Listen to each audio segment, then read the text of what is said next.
Welcome to Not Too Average Tabletop. I'm Zach, and for today's rules recipe, we're going to be looking at Between Two Castles of Mad King Ludwig. Not your average tabletop. Woohoo!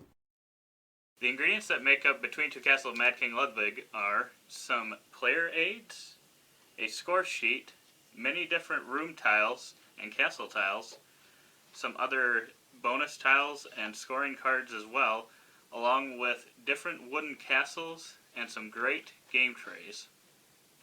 To set up Between Two Castles of Mad King Ludwig, sit around a table with equal space between each player. The castles will be built between the players. Note, if this is your second consecutive game, mix up the seating assignments randomly. Then, to start off, you'll want to shuffle the 7 throne room tiles and place one between each pair of players. This is where the castles will be built. Place a wooden castle token on the table below each throne room.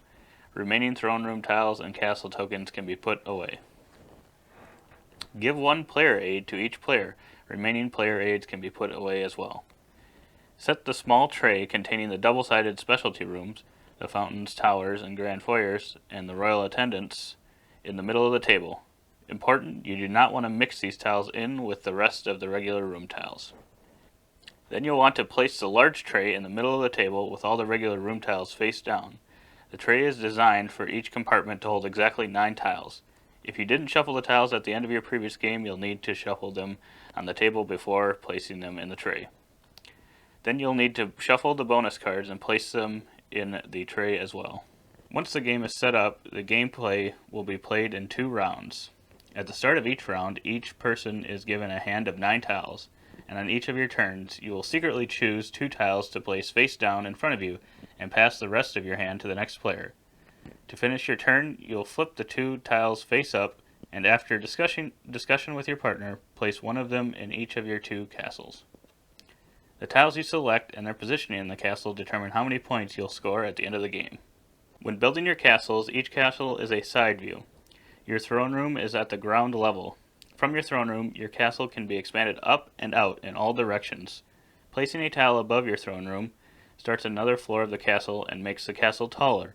A tile placed next to your throne room is on the same floor of the castle as your throne room and makes the castle wider. One thing to note is that all tiles you place above ground level must be supported by a tile below. Tiles on the ground level or below ground must be adjacent to other tiles but do not have to be supported. There is no limit to the height or width that your castle can reach as long as all placement requirements are met. All tiles in the castle must be oriented in the same direction so that you and your partner can read the room name on the tile, and all tiles must be placed adjacent to at least one other tile in the castle. This means that the first 2 tiles you place in your castle, at least one of them, must be adjacent to your throne room. Another thing to note for room types is that the food, living, utility, outdoor, and sleeping rooms can only be placed at the ground level or above, whereas corridor rooms can be placed on any level of your castle, including below ground, and downstairs rooms can only be placed below ground. There is a reminder of this on your player aid. All the turns in this game are completed simultaneously. So in round 1, you'll draw 9 regular room tiles from the tray and hold them secretly in your hand. Then, in the following order, you'll take these steps. First, you will choose one of the tiles for each castle being built to your left and to your right. Then, once all players have chosen their tiles, you will all simultaneously reveal them. Then, you'll discuss with your partner where you want these tiles to be placed within your castle. You may discuss anything you want with your partners during the place step, including which tiles are in the stack you just passed to them.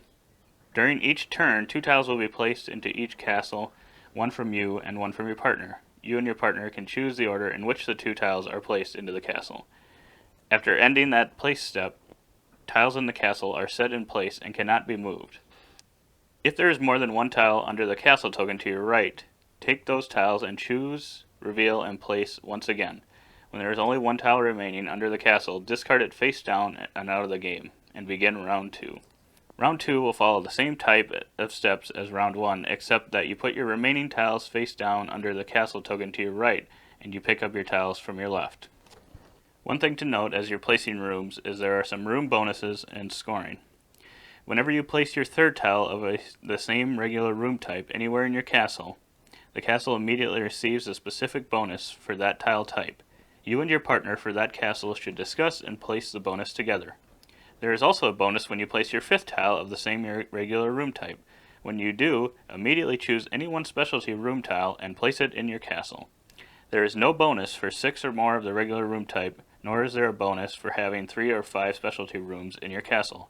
Your player aid describes the scoring and bonuses for each room type. Each room in your castle is scored separately at the end of the game.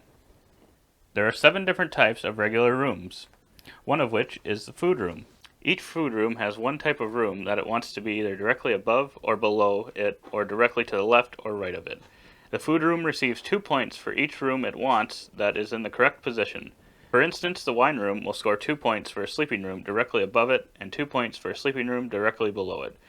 The chocolate room and the spice rooms are a bit different. They score 2 points for a downstairs room in each of the 2 spaces below them.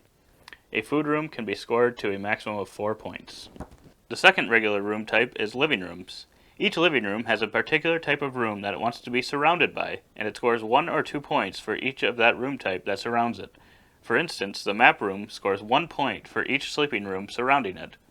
Note, the throne room counts as 1 point for living rooms that want to be surrounded by specialty rooms.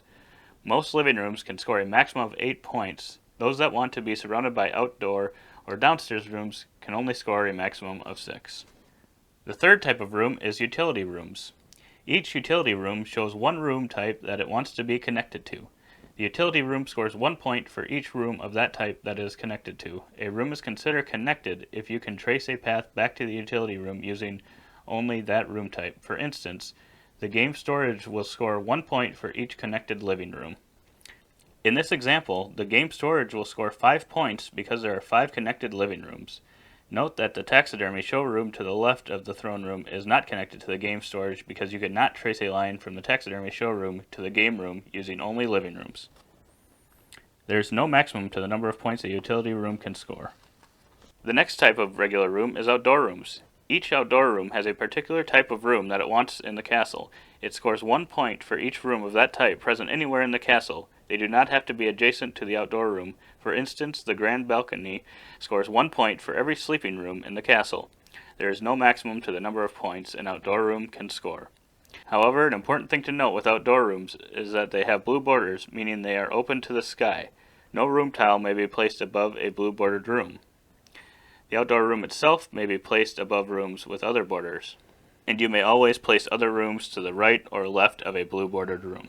The next type of regular room are sleeping rooms. Each sleeping room will score 4 points if your castle has all 6 other room types by the end of the game.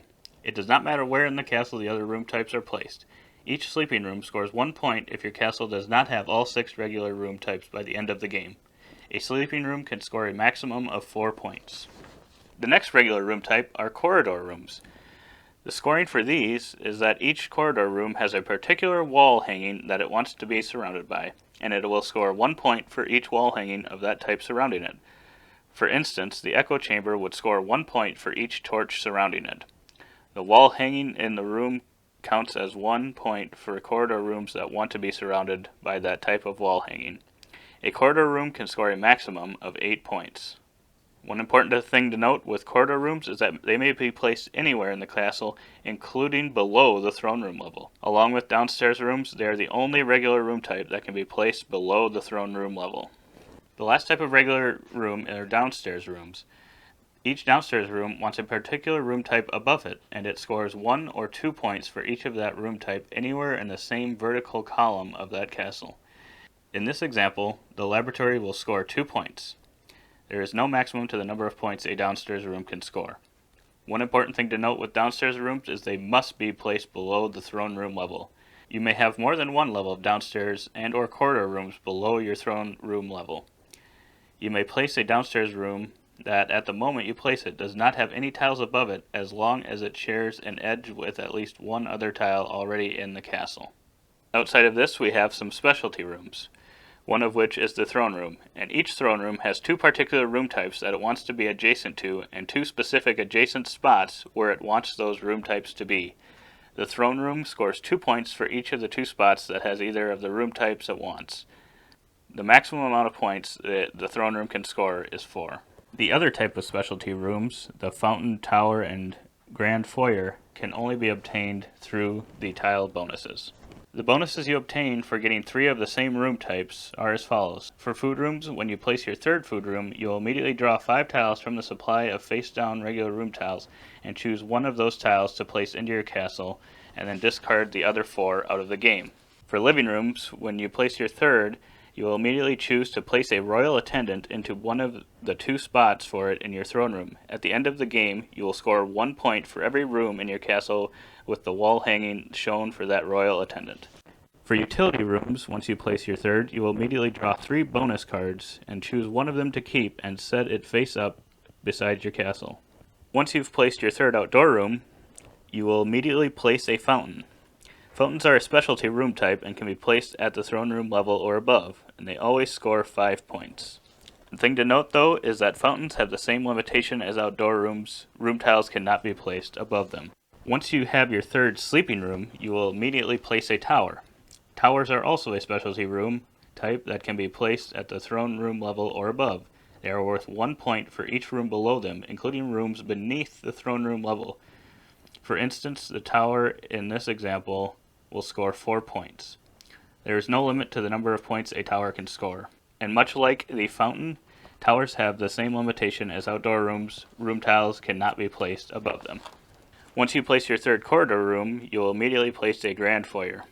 Grand foyers are the third specialty room type and can be placed anywhere in the castle, just like corridors.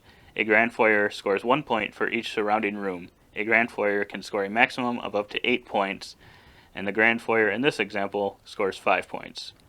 The throne room counts as 1 point for the grand foyer, even if both halves of the room surround the grand foyer, as they do in the example.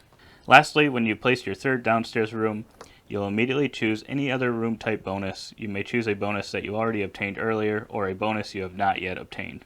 If you choose a bonus you have not yet obtained, for instance, if you choose the food room bonus, but you do not yet have 3 food rooms in the castle, you are still eligible to receive that bonus later. So if you later place your third food room in the castle, you may still take the food room bonus like normal, even though you already received the food room bonus when you selected it with the downstairs room bonus. If you choose to take a living room bonus, you have already received the living room bonus by placing 3 living room tiles. You may place a second royal attendant, same or different, in the throne room. After round 2 is over, each castle is scored. Each player takes a score sheet and calculates the score for their castle. Once this is complete, you'll compare the scores for the castle to your left and the castle to your right. Your personal final score is the lower of those 2 scores. The player with the highest final score wins. If there is a tie, winners compare the scores of the higher scoring castles. The player with the highest score wins. If there is still a tie, winners compare the number of total specialty rooms among their castles. The player with the highest total wins. If there is still a tie after this, players will share the victory. It is also recommended that you will shuffle all of your regular room tiles on the table and place them randomly face down into the tile tray at the end of the game. That way, the game is set up and ready for the next time you play. Make sure you separate out the specialty rooms and put them away before shuffling the regular rooms. I hope that gives you a good idea of how to play Between Two Castles of Mad King Ludwig. If you have any additional questions on how to play the game, please leave a comment below. Otherwise, if you liked the video, please give it a thumbs up, give us a subscribe, and check out our other videos. Thanks for watching, and keep on nibbling.